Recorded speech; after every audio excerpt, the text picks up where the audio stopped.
উল্টোপাল্টা হয়ে যায়। কি করব, একার সংসার। যদিও বা মেয়েকে বলে গেছিলাম যে বাবু তুই একটু গোপাল সোনাকে দুপুরবেলা সেবাটা দিয়ে দিস। আমি তো সকালবেলায় সেবা দিয়েছিলাম, কিন্তু মেয়ে একটু রান্নাবাড়ায় ব্যস্ত হয়ে পড়েছিল। তারপরে সে যেরকম পেরেছে সেরকম দিয়েছে।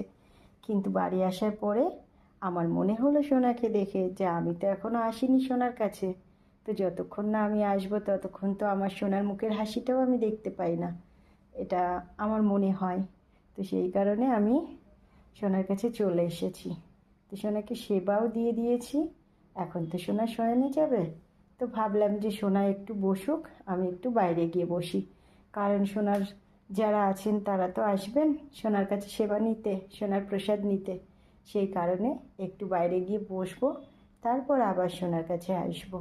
তো সোনাকে তো আমি হাতে ধরে সেবা দিই, আর এদিকে দেখুন হাতে ধরে সেবা দিয়েছি, এই যে ড্রাগন ফলের যে রসটা মুখে লেগে গেছে। আমার সোনা ড্রাগন ফলটা খুব ভালো নিয়েছে। আর ড্রাগন ফলটা না ভীষণ, মানে দেখেই মনে হচ্ছে যে ভালো হবে। এই ফলগুলো কালকে সোনার জিজু এনেছে। তো রাত্রিবেলায় আতাটা দেওয়া হয়ে গেছে, আর আজকে সকালবেলার দিকেও মেয়ে দিয়েছে, দুপুরবেলায় দিয়েছে। তো এখন আবার আমি সেই ফলের থেকে একটু ফল বানিয়ে দিলাম। তো সোনা এখন সেবা নিতে লাগবে, আর আমি এদিকে একটু বাইরে গিয়ে বসবো।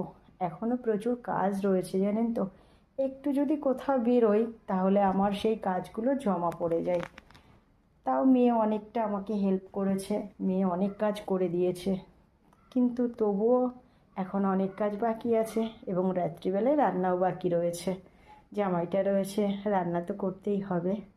তো সোনা এখন বসুক, আর আমি একটু বাইরে গিয়ে বসি। সোনা, তুমি সবাইকে ডেকে সেবাটা নিয়ে নাও, আমি বাইরে গিয়ে একটু বসছি।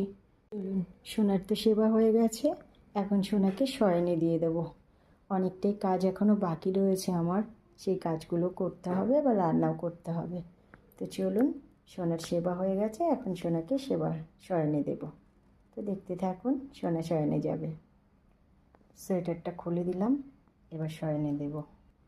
মোজাটা পরিয়েই রাখলাম, কারণ পা দুটো গরম থাকবে, ঠান্ডা পড়েছে তো সেই কারণে।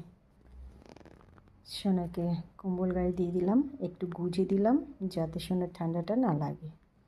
মশারিটা টানিয়ে দিলাম, এবার মশারির উপর দিয়ে একটা চাদরও টানিয়ে দেবো, কারণ আলোটা পড়ছে।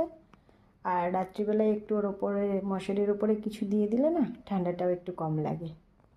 তো দিয়ে দিলাম, দেখুন একটা ঘর বানিয়ে দিয়েছি, কি ভালো লাগছে না? তো সোনা এখন শয়নে গেছে।